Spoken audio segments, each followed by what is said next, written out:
You know what's really humbling, Mary? It's that moment when you think you finally mastered a language, and then a simple piece of plastic, like a train ticket machine, decides to ruin your entire reputation. Oh, here we go.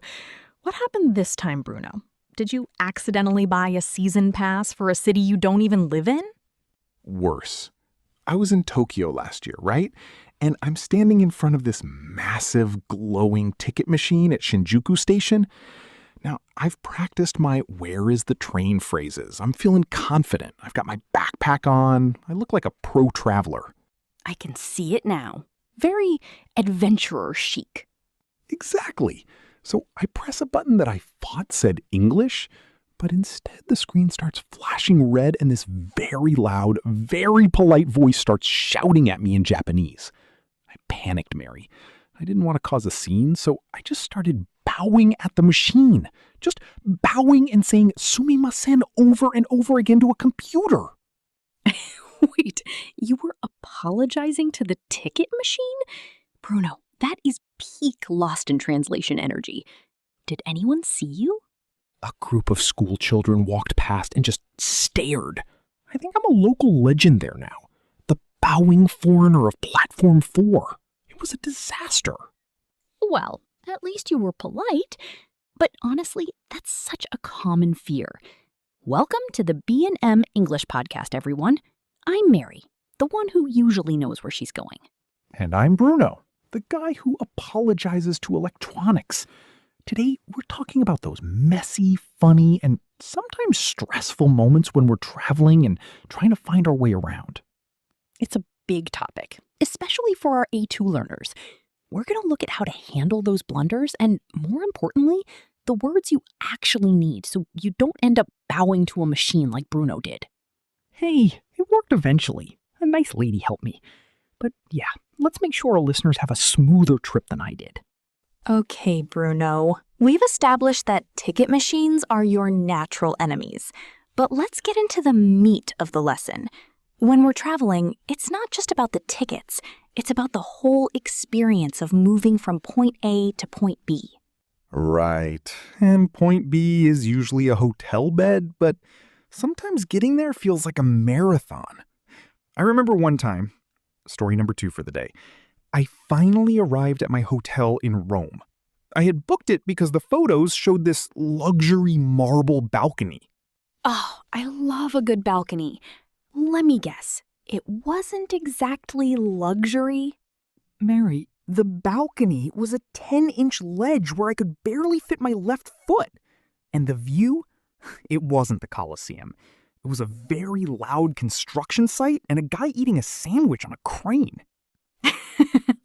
That is a classic expectation versus reality moment. You see, for our A2 learners, that's a great time to use the word book. Not the thing you read, but the verb to book. You booked a room, but the reality was a bit different. Exactly. I had to check in with a very confused look on my face. That's another one, right? Check in and check out? Perfect.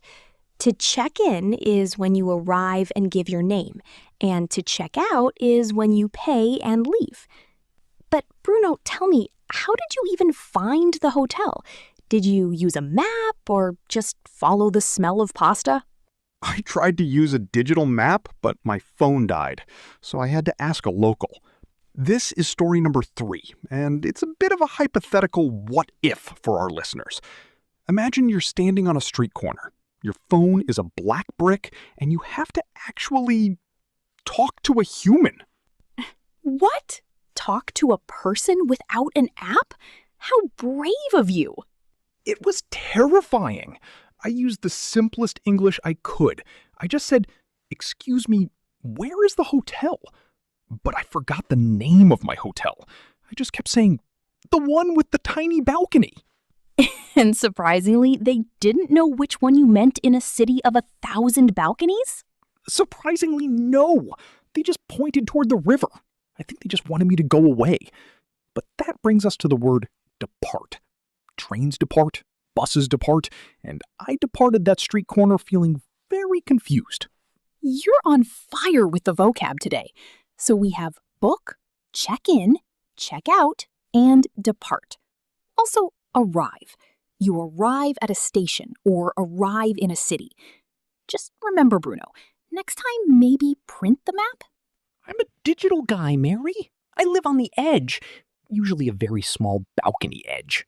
You know, Bruno, speaking of living on the edge, we need to talk about how we actually move. In English, we have these tricky little things called phrasal verbs that act like obstacles for many learners. Oh, I know the ones. Like when I tried to get on a bus in London, but I accidentally tried to get on through the back door, and the driver looked at me like I was trying to steal the vehicle. Precisely. For transport, we use get on and get off for things like buses, trains, and planes. You can remember it because you usually have to step up into them.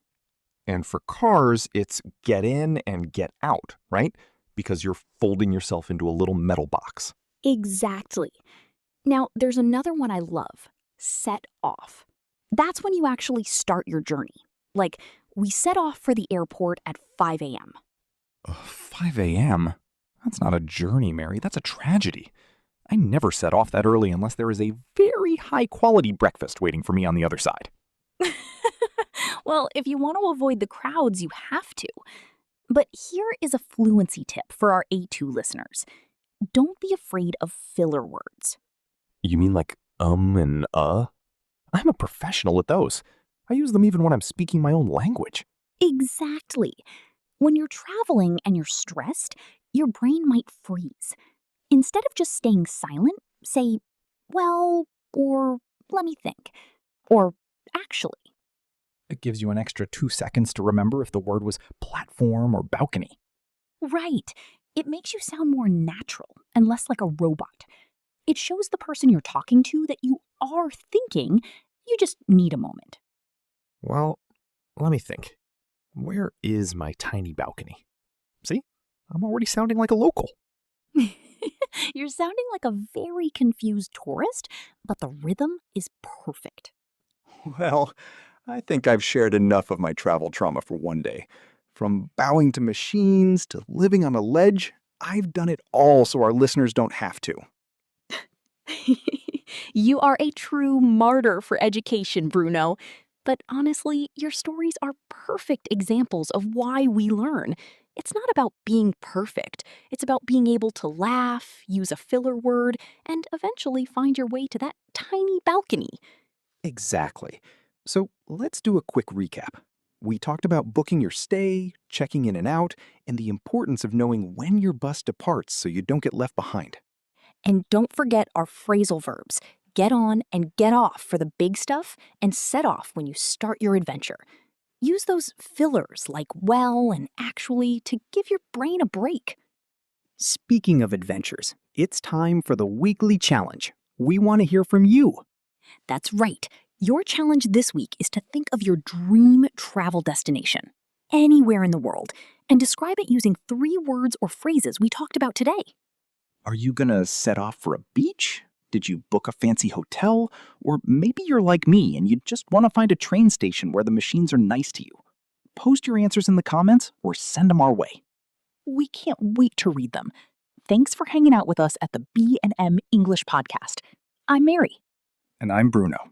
Keep traveling, keep learning, and for the love of everything, keep your phone charged. See you next time. Bye, everyone.